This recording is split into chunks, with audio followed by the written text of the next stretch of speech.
Hi, everyone. Good morning. My name is Josh Goldstein, and I'm a research fellow at Georgetown Center for Security and Emerging Technology, working on the cyber AI team.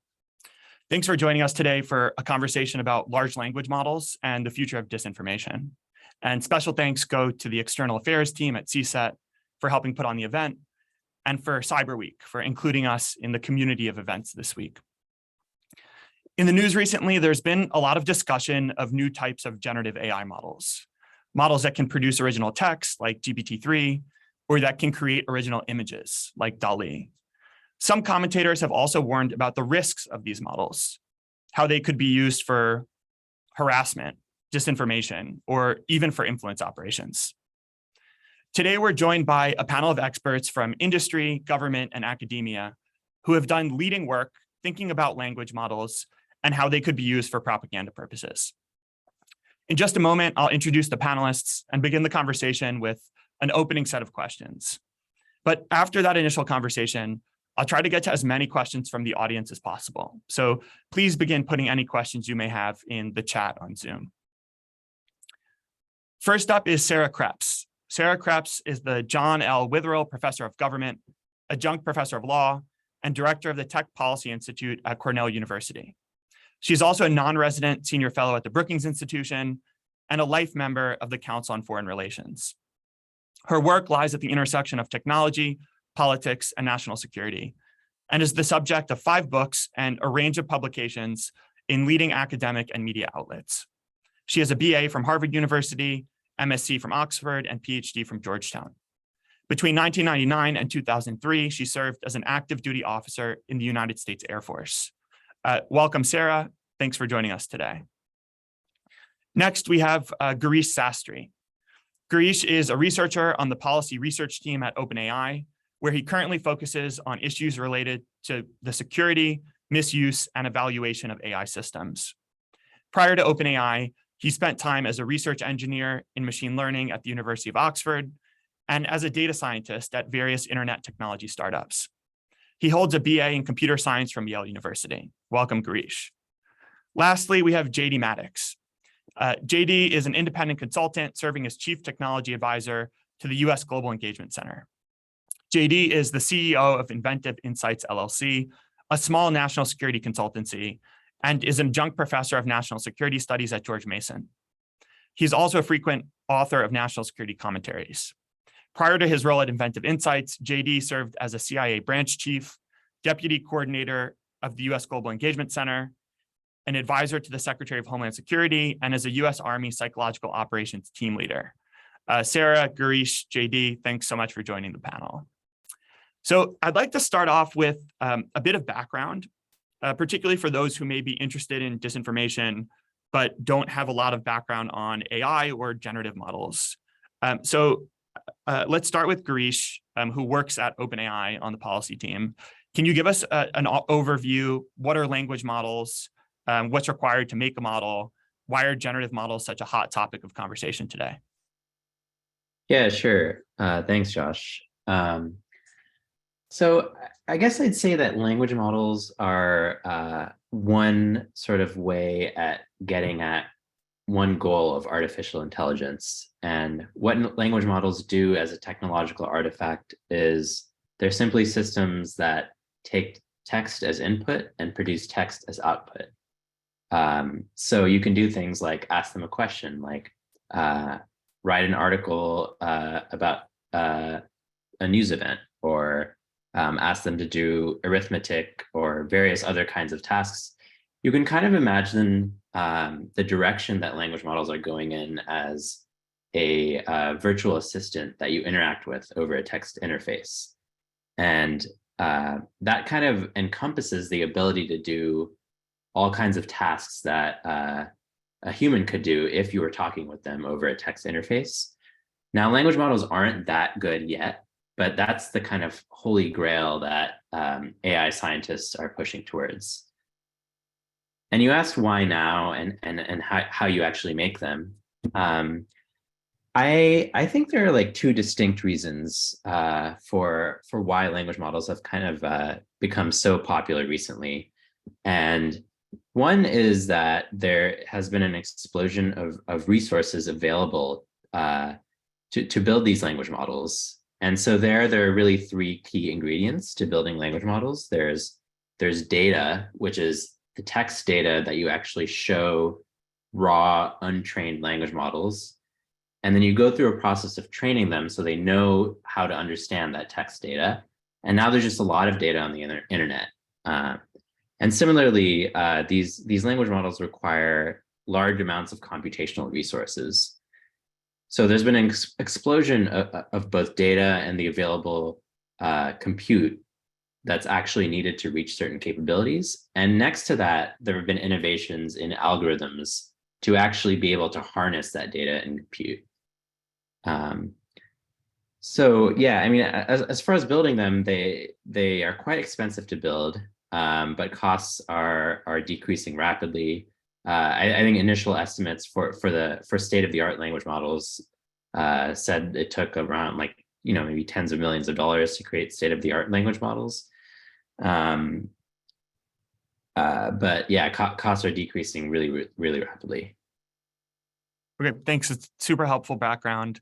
And I'd like now to turn to the question of risks and the subject of the panel on disinformation. So you've all conducted research on how language models could be used for propaganda purposes. I'd like to start with Sarah, who's done some of the leading academic studies here, to tell us a little bit about what are some of the experiments you've run, what are the applications of influence of language models to influence operations that you're worried about. Yeah, thanks, Josh. And it's great to be on this panel, really important topic and distinguished co-panelists. So it was in 2018, I was at an AI conference at CNAS in DC, and a couple of Garish's colleagues were there from OpenAI. And so they were talking about this technology, what was then GPT-2. And I'm someone who studies emerging tech and national security questions, and kind of coming off the heels of the 2016 election, where there had been this foreign interference in the US domestic political space, in the social media world, I kind of put two and two together and thought, this seems like a real, potential threat here, that if these individuals who were sitting in St. Petersburg trying to meet quotas and not always succeeding, whether in the quotas or the quality of their misinformation online, suddenly you can get around some of that possibly with these natural language models. So they can, one of the problems are, the impediments for a Russian misinformation person are some of the sort of classic meme-worthy problems with English as a second language, where they're getting little nuances of the language wrong. And so now if you can kind of generate at scale misinformation and have it actually follow the vernacular of kind of online content, what are the ramifications of that? And so I was really grateful to be part of one of the academic collaborators with OpenAI back in 2018. And our first test was a kind of proof of concept, just to really look at, if you produce news stories with GPT-2, are they viewed as credibly as an actual news story? And so we generated content using three different, an outlet on the left, an outlet on the right, and something in the middle, generated content using GPT-2, and let's say 100 different outputs, just to kind of see best case, worst case, modal case, or median case of content. Because as Garish said, they're not always great. Sometimes they kind of loop or repetitive. And so we wanted to see if some guy really trying to cut corners in St. Petersburg tried to meet his quota through this and generate a news story, how would that be viewed? And we were really astonished to find out in this proof of concept that the public, we ran this experiment and we put these side by side with the actual news story, the kind of New York Times and Fox News and Associated Press. And people viewed these stories not just as credibly, but sometimes more credibly than the actual news story. And so it just kind of gave us a pretty clear picture that these language models will really be able to generate at scale, not just information, but misinformation. And so, we've run since then a series of other experiments to both test kind of then use cases, but also these potential misuse cases. And I'd be happy to talk about those later, but we can come back to an experiment we ran to look at how this might actually insinuate itself adversely in the US political process. Thank you. Yeah, I'd love to come back to some of those use cases. But here, maybe we can turn it to JD. JD, can you talk a little bit about the types of applications of language models to influence operations that you're worried about, particularly from your view advising the Global Engagement Center? Yeah, and just as a little context to what we're doing here on this panel, I think it's a great panel, Josh. Thank you very much for including me. I think it's great that we have the industry side who's in the the process of developing out these tools. We have the academic side that's studying them. I'm representing the Global Engagement Center today, and the Global Engagement Center's position is to lead and coordinate all of the counter disinformation efforts of the US government. And so we're in this extraordinarily complex position of having to find real pragmatic solutions to disinformation troubles, including things like synthetic text or large language models. And so, we're looking at this in very pragmatic terms. And when we're surveying the space, we're looking for real examples of the use of these technologies and trying to understand, okay, what are our adversaries doing and how do we actually go after their tactics and techniques? The real deep problem with synthetic text from my point of view is that it is incredibly camouflaged. It's very, very difficult to detect synthetic text in the natural information environment, and it creates real complexities for the detection process, but also, of course, for the countermeasures process. What we're seeing when you sort of broaden the aperture is, out to those other AI-enabled systems, synthetic content systems like video deepfakes or synthetic images. If you look at the current further invasion of Ukraine by Russia, back in March, there was a Zelensky deepfake in which Zelensky was portrayed as, asking Ukrainians to throw down their weapons and give up the fight. And then shortly after that, there was a Putin deepfake, in which Putin purportedly said, the war is over. What's interesting to me about both of those deepfakes is that in neither case did they stop the war. In neither case did they have a really strategic impact on the conduct of the war, but I think they did have a tactical impact. So it brought eyes to the problem. It brought eyes to the various narratives that are being used throughout that war zone and more broadly. And it contributed to what is called by a lot of people in this community the liar's dividend. So the more we encounter synthetic content, the more we encounter disinformation and misinformation, the more we distrust what we're seeing in general online and elsewhere. And that liar's dividend carries forward into almost everything we're doing throughout our day. So a very complex operating environment and lots of unknowns out there. One quick follow-up there. So you brought up Russia's invasion of Ukraine and the examples of deepfake videos.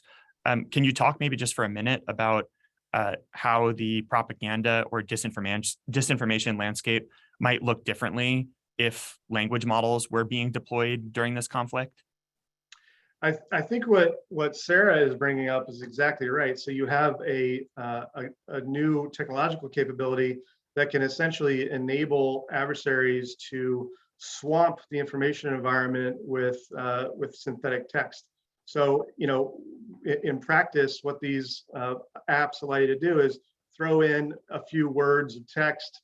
Let's say it's Vladimir Putin would like to bomb Kherson today. that synthetic text generator will then develop out an entire, very realistic, very genuine looking news article, including sources, quotations, and and sourcing to actual, real, genuine content. And so it creates the situation where you're not necessarily believing what you're reading, but if you do it at scale, it creates enough confusion that responses to real activities can become delayed because again of that liar's dividend. Girish, do you want to join in on the point of threats and potential use cases? Sure. So I really agree with everything JD and Sarah said.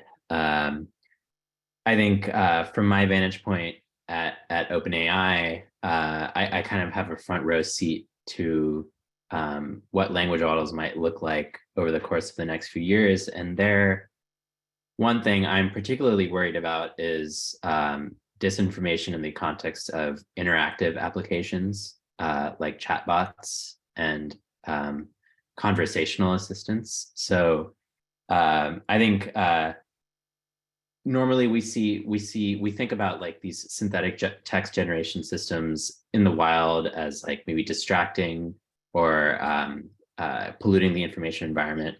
But I don't think we've seen yet what happens when you have scalable one-to-one kind of conversations that then are much more tailored to the particular person that the bot is talking with. And I think this is like in parallel with a broader trend where even like just sales assistants or just normal kind of economic growth and new products in the tech industry come up.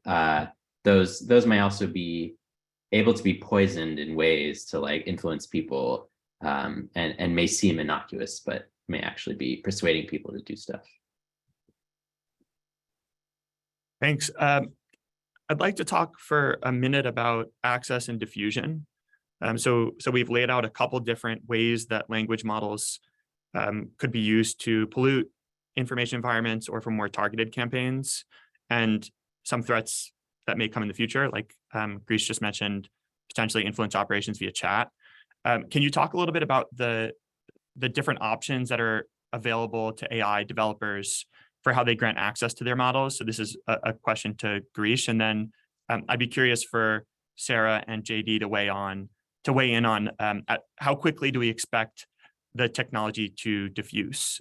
Do we think there are already influence operations that are using language models? At what point do we expect this? I'm trying to get a little bit more at the timeline here. So let's start with Girish and then move over to JD and Sarah. Yeah, so there's a really interesting social question of how do you actually grant access to these models that's a little bit broader than just disinformation, because you're trying to balance both enabling innovation and reducing the risks of these technologies. So there's really a spectrum today where on one end of the spectrum you have maximally private models, where some developers will develop these models and just basically only use them internally or experiment with them, and no one else outside the organization has access. On the other end of the spectrum, you have open source models where the raw copies of the models are hosted online for anyone to download and modify and host themselves and use. And then there's like sort of a really interesting spectrum in between where some organizations like Hugging Face are attempting to navigate the trade-offs of innovation and risks by coming up with like licenses that may help in reducing risks, like end user agreements. There are API-based deployments, which is one thing that OpenAI does quite heavily, which kind of allows API providers to expose access to models, but also have some semblance of control if, for example, users are using them to produce disinformation at scale. JD and Sarah, do you have thoughts on when we should expect to see influence operations with language models attributed, whether that's something that's ongoing or kind of where do you see the timeline? Sarah, I'm first to unmute myself, so I think that means I'm jumping in. Feel Yeah, free to- you were named first, so I took that Okay. as a cue. All right, so I think, you know, I think the synthetic text generators are probably already being used by various industry components as well as political components. I think the people I've spoken with on the political side who are toying with synthetic text generators explained to me that, you know, there's a limitation to their use. The narratives that are attempting to be crafted on the political side are extraordinarily specific. And so it's very difficult to essentially allow a synthetic text generator to go wild and develop out something that a politician particularly likes and would use on a campaign, for example. Similarly, on the industry side, you know, they're not, as far as I know, they're not attempting to use these for full bore article generation, and instead are, you know, toying with the concept of using them for very short news update generation. What's the weather in Akron, Ohio today? What's the weather in Kherson today? You know, that sort of thing. So, and again, the complication is how do you, there has to be a human to edit these. And so it's not as straightforward as it might sound on paper. And so I think that there are currently some strong limitations to its use. Yeah, I would just echo what both of my colleagues just said in terms of the human involvement to curate quality content still means there are inefficiencies at scale. And so maybe I'll just use this topic as a jumping off point to talk really briefly about where I encountered these as I was trying to see whether you could use these models to astroturf and create this sense of large scale public support for a particular initiative.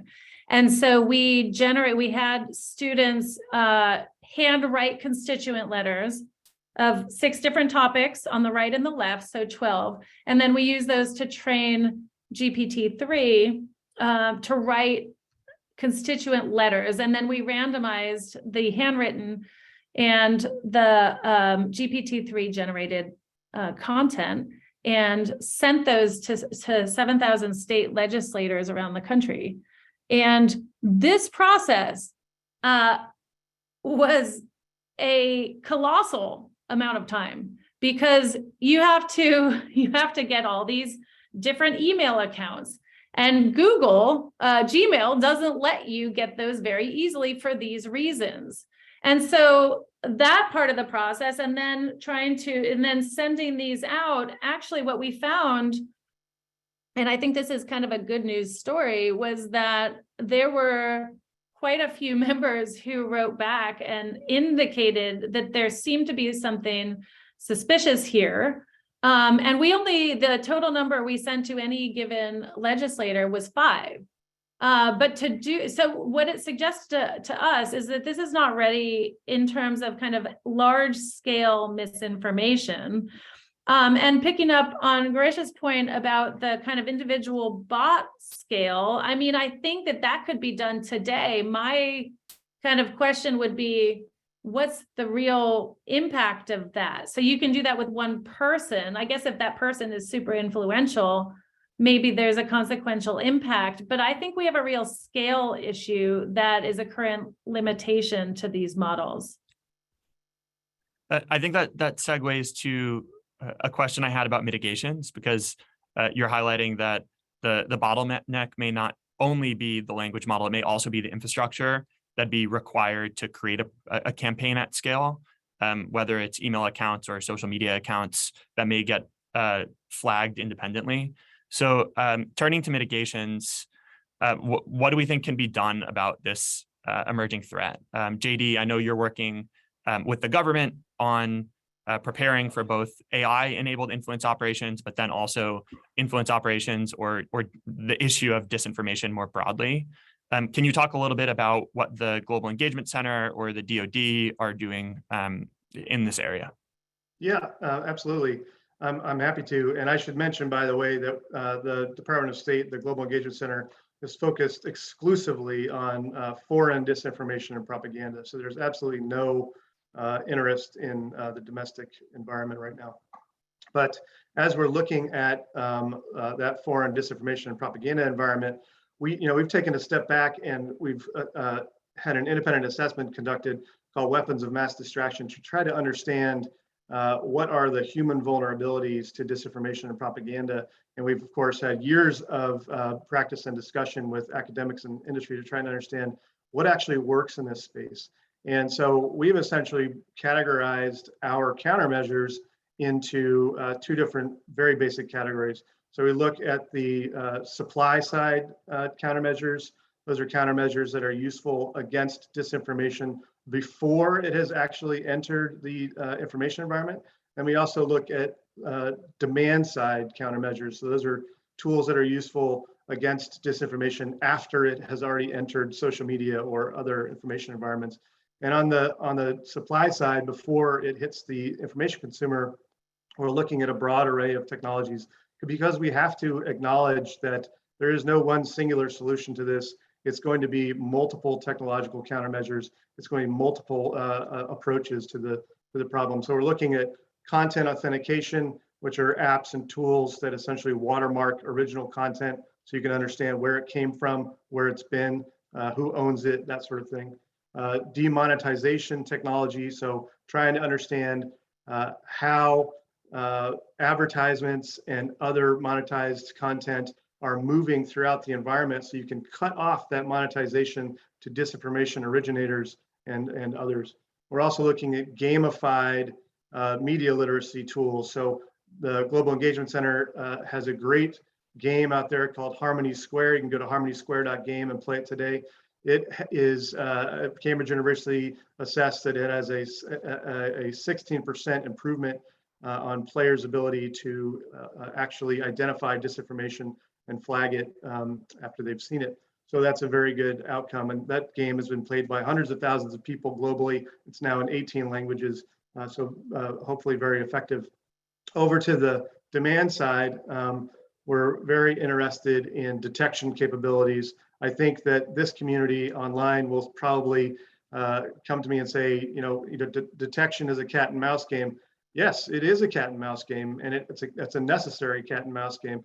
You have to be able to detect what's going on in this environment, understand it, assess it, and push those assessments out to key policymakers or individuals and organizations who can take advantage of it. So the Global Engagement has an extraordinary capability in-house called the Analytics and Research Team that is day in, day out conducting analytics of this information environment, trying to understand where is the adversary and developing out exposure campaigns that help us to understand and help the public to understand what's going on. And then we have some more specific detection capabilities that this group, of course, will be very interested in. We've developed out a synthetic text detector, which at this point has a 99% rate of success against GPT-3's most basic system and has very good rates of success against its most complex synthetic text generators. We think that this, is not a 100% reliable system. Instead, it's a system that's useful for experts to screen information as they're encountering it so they can take it to the next level for deeper assessment. We're also looking at new messaging capabilities that would be useful for counter narratives on that demand side. So there's a whole array of different technologies, and we're testing them or implementing them as appropriate and making sure we're not bumping up against any ethical dilemmas, Privacy Act dilemmas, Smith-Mundt Act dilemmas, all of these extraordinary limitations on what we can do. But I think we're at this great point now where we have identified the right tools to go after the problem. Thank you. Thank you for laying all that out. Sarah and Girish, do you have any mitigations that you think are particularly promising or areas where you're hopeful?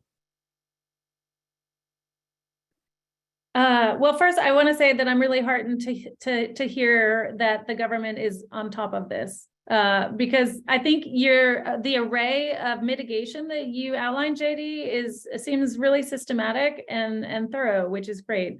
One of the things that I have written about a bit is the digital literacy question. And, I think Arish will probably be able to talk more on the technological mitigation.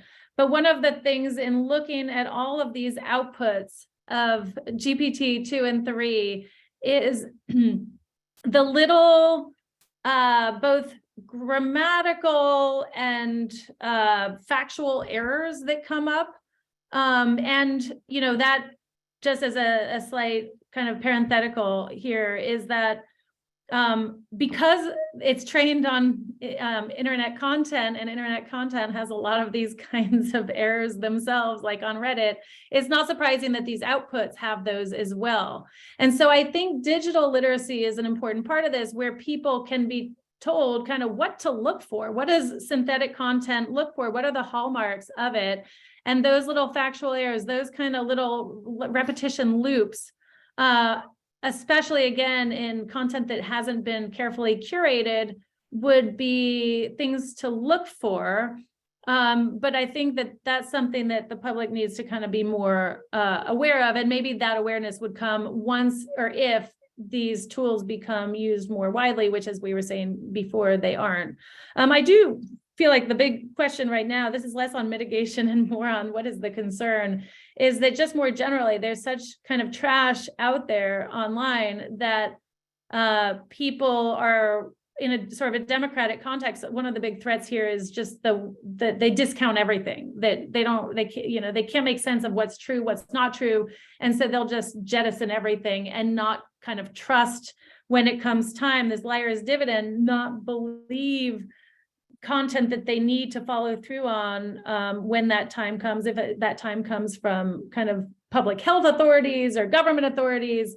And so I think that's a big sort of question, and that's why these mitigation strategies are really important, so we can try to keep the signal to noise ratio high so that people don't just decide they should discount everything. Grish, can I bring you in here?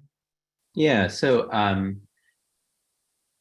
I think, so I'm really excited about the demand side mitigations that Sarah and JD mentioned around digital literacy and media literacy. I initially was going to start by saying I was excited about some recent developments in AI that make models more fact sensitive and more controllable and harder to be misused, such that they can refuse to answer certain queries.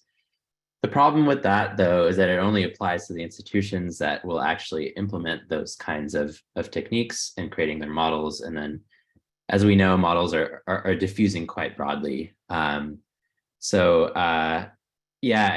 think in addition to media literacy, one additional place I'd highlight is the use of AI tools themselves to help people identify which information to actually pay attention to, which is related to the detection thing that JD said, but could be a research area that's a little bit broader than that. Okay, so I'd like to leave time for Q&A. So I'm gonna ask a final question, which actually was surfaced by the audience as well. So throughout the conversation, we've been talking about reasons why language models might be a threat in the future. We also know that technology hype is a thing, right? That when new technologies arise, people often exaggerate impact and worry about how they could be used. So in the interest of pushing back against any potential for threat inflation, I'm wondering if people can comment on reasons why language models may not be used for influence operations in the future, or why they may not have a significant impact on the disinformation landscape. One of the comments in the Q&A highlighted that people were worried about GPT-2, which has now been released, and that while there have been a few examples of deep fakes so far, it's been pretty rare. So can we comment on where could we be wrong?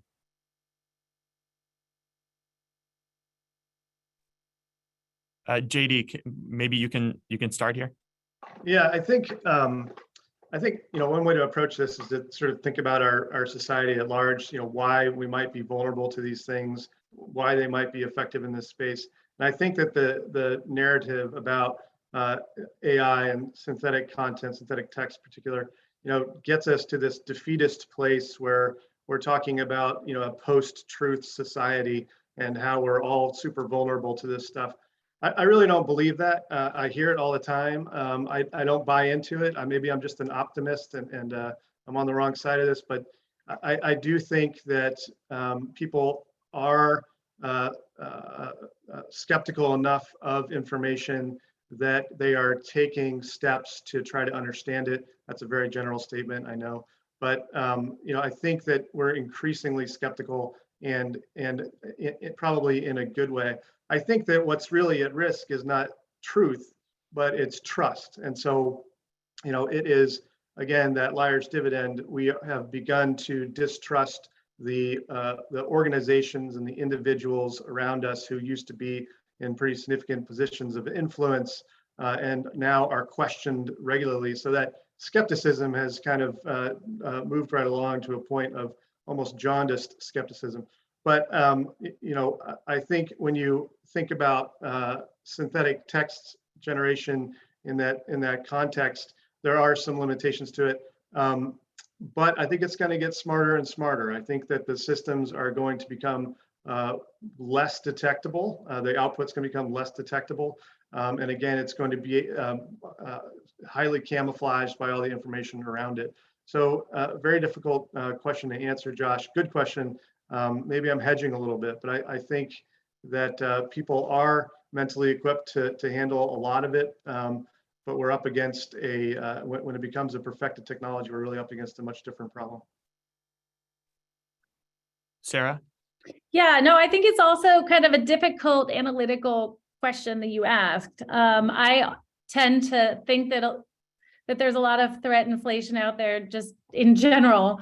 But analytically, that's a really tough question to look at how we would know if there was threat inflation and whether something that was thought to be a threat ex ante ends up not being a threat because measures were taken, in our case, let's say digital literacy, or that the technology or the threat just flamed out and wasn't actually threatening. And so I think that one thing that can happen here is actually some of both. One is that if measures are taken, all of these measures that JD and Garish are talking about, then yes, this will end up looking like this was a threat that we inflated and the world's going to end because now we have language models.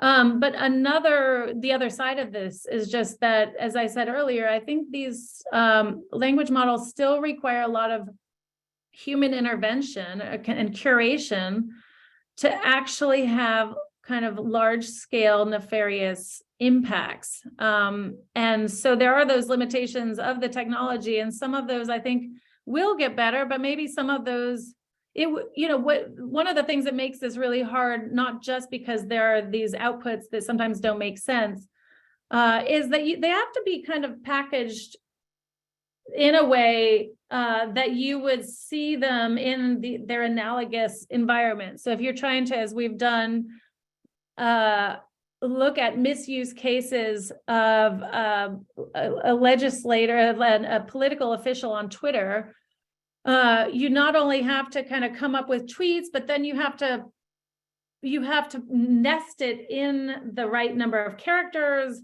You have to get the accounts, as we were talking about earlier. Again, there are a lot of hurdles to actually doing this at scale. And so I think in that sense, we are not that close to this being the consequence that some of the hype has led us to believe. But again, it seems like there are kind of harmless reasons that we should pursue mitigation anyway, so that it ends up, whether it's the technology not being ever what it could be, or that we've taken measures, these both seem to be appropriate strategies. Garish? Yeah, I think it's really hard to know, unfortunately, whether we're calibrated on how important the threat is. From my perspective, as someone who isn't really a disinformation person, I I wonder about general societal robustness to this. Like, society already spends hundreds of billions of dollars a year on advertising, and you could look at the effects there, or you could look at the other side of the coin and say that like people are quite hard to persuade.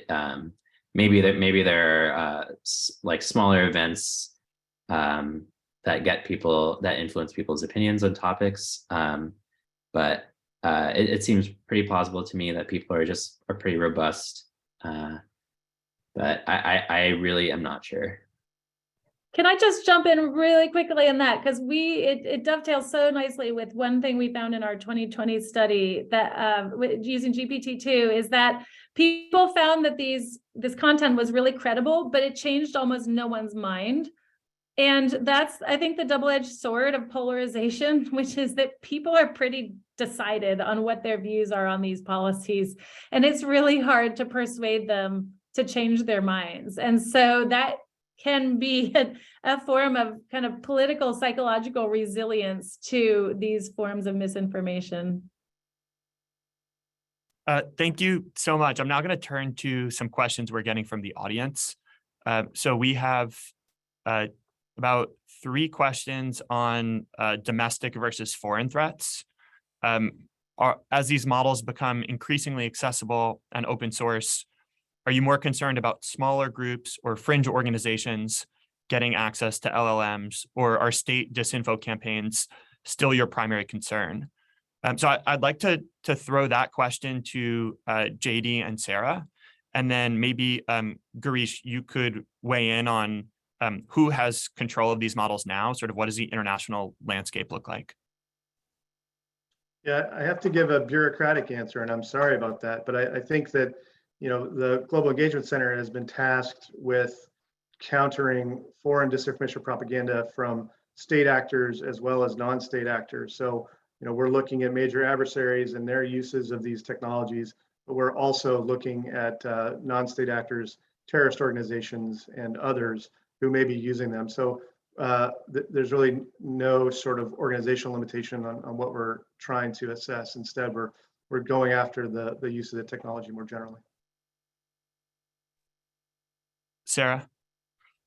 Honestly, I don't have a ton to add. I just don't think there's any reason why there would be a need to distinguish between the state and non-state actors and non-state within the US. I think that part of the technology has diffused widely enough that it's accessible regardless of, it's not like large scale, let's say, cyber campaigns that really can only be conducted by a sophisticated state apparatus. I think this is something that individuals can get their hands on and employ as well. So I think it really knows no boundaries in that sense.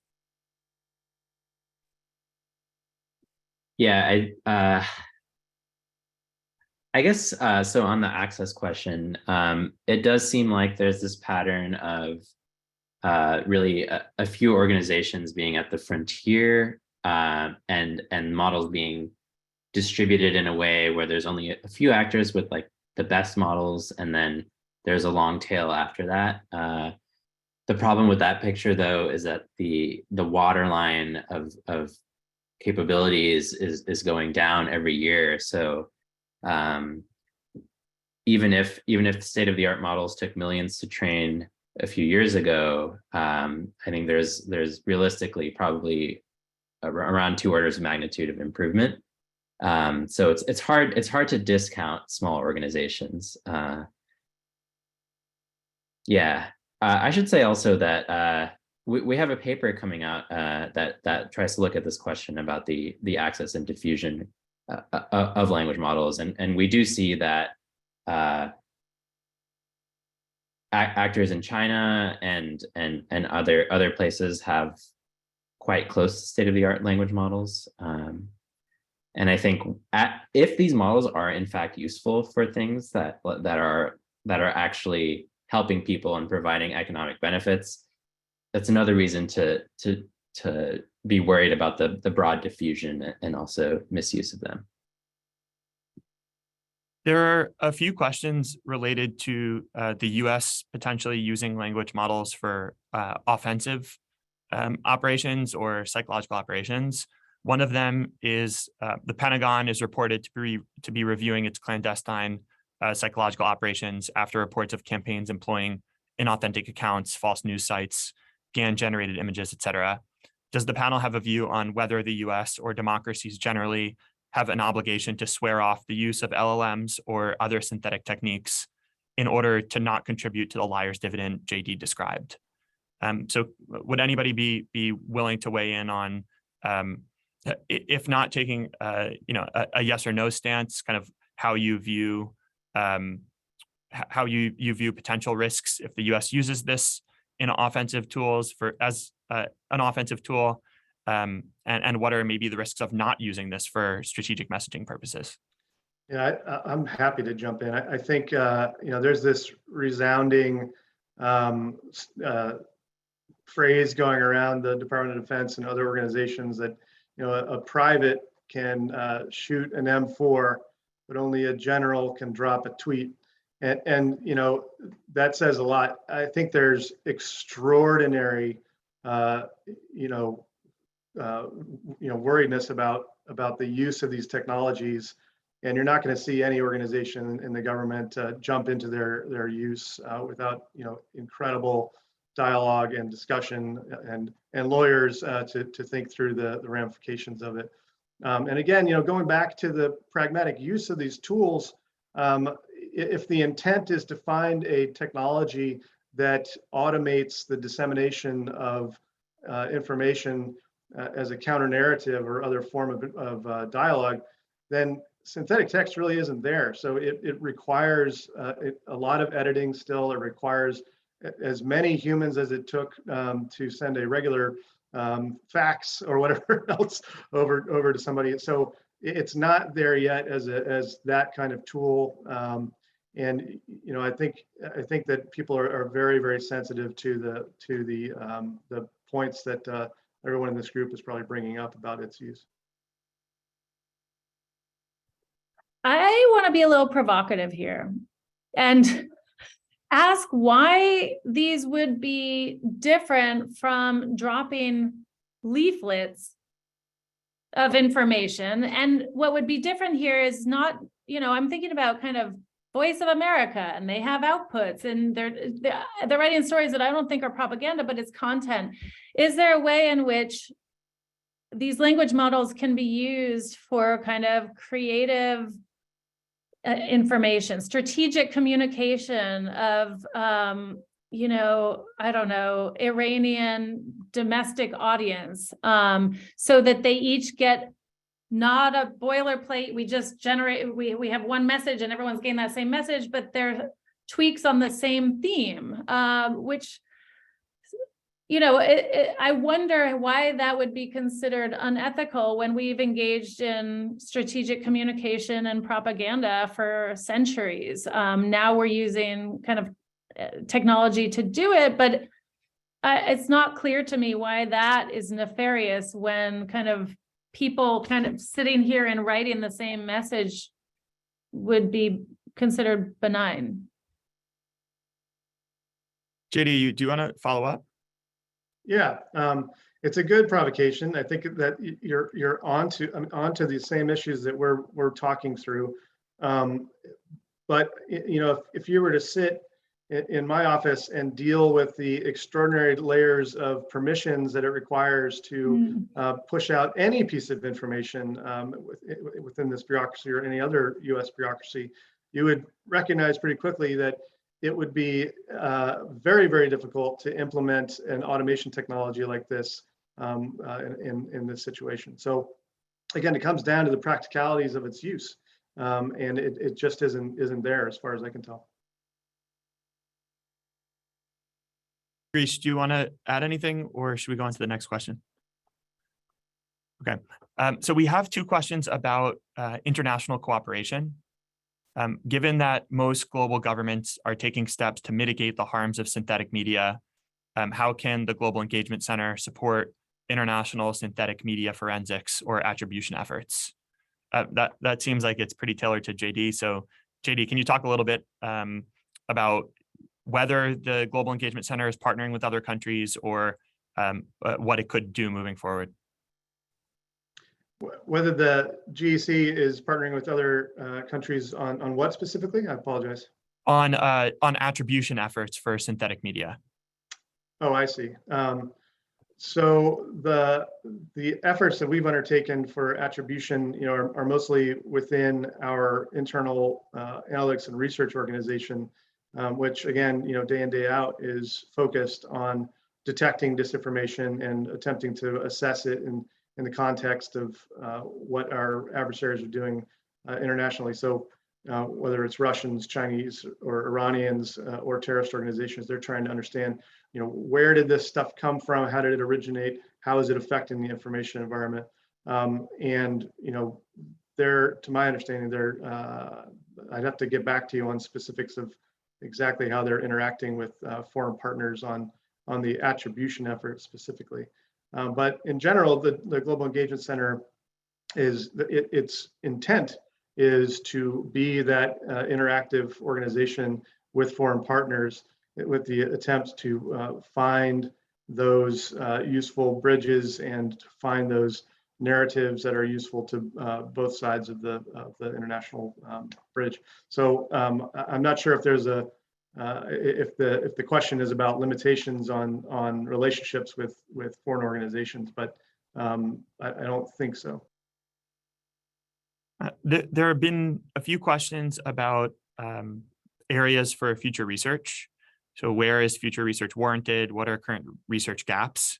I'm thinking maybe Sarah and Girish can tackle this both from academia and then from either technology or policy views.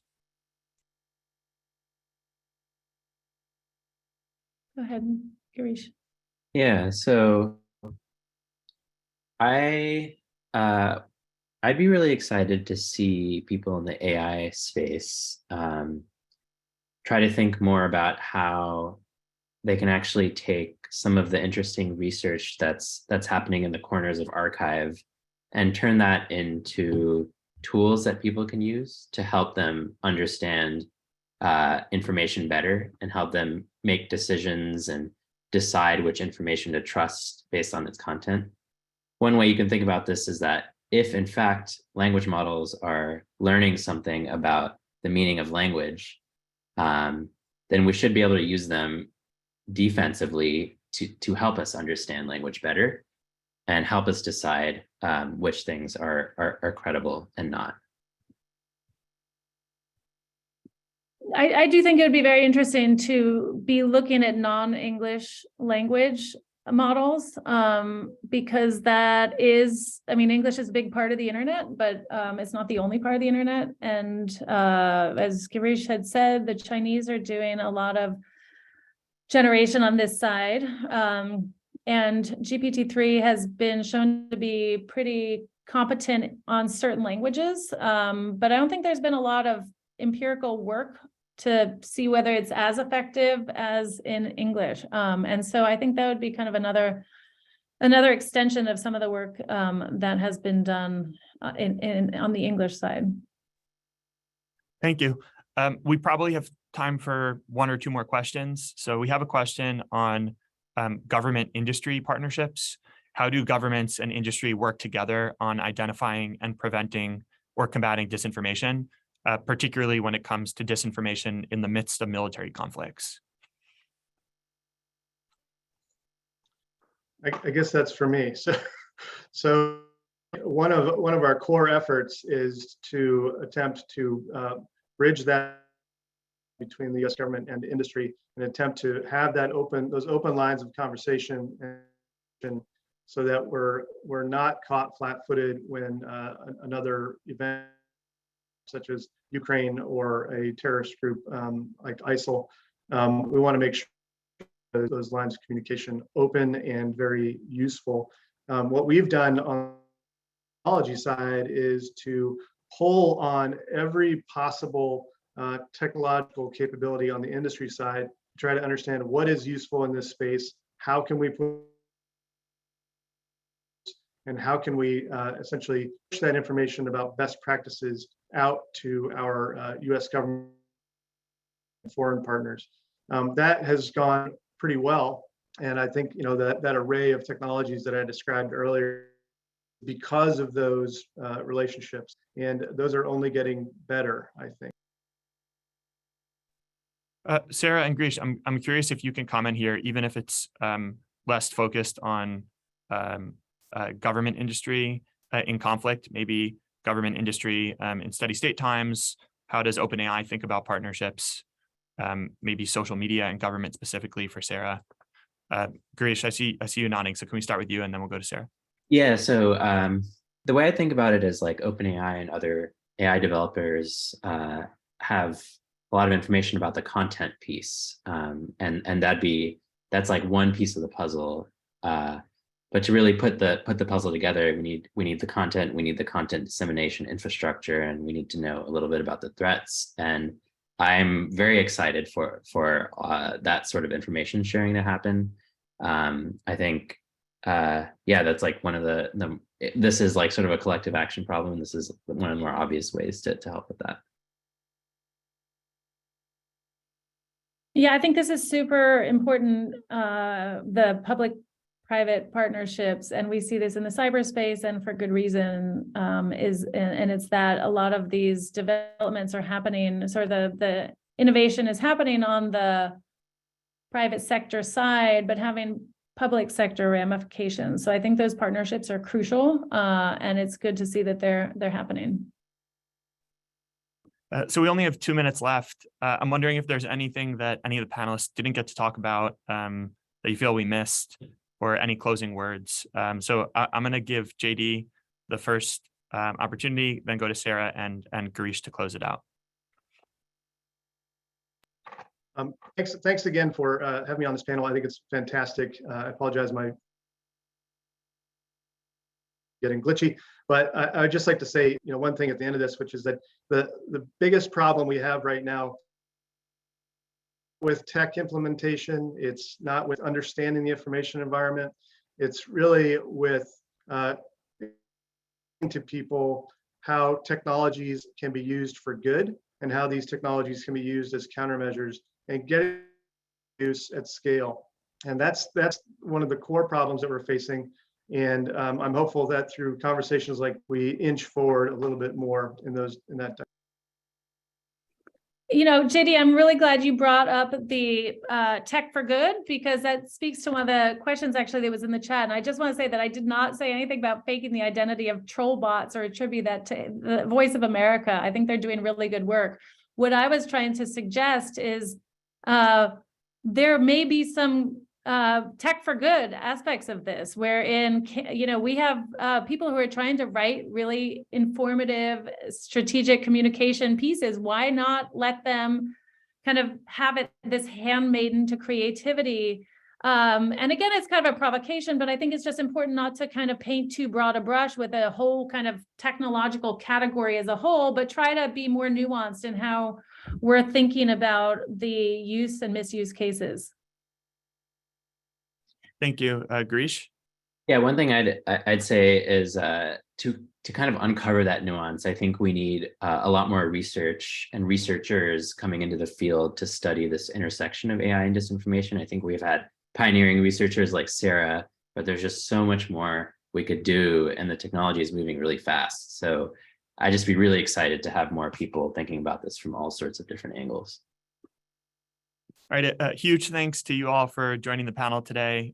Thanks to the audience for participating. I know there were dozens of questions we couldn't get to, but really appreciate everyone taking the time today.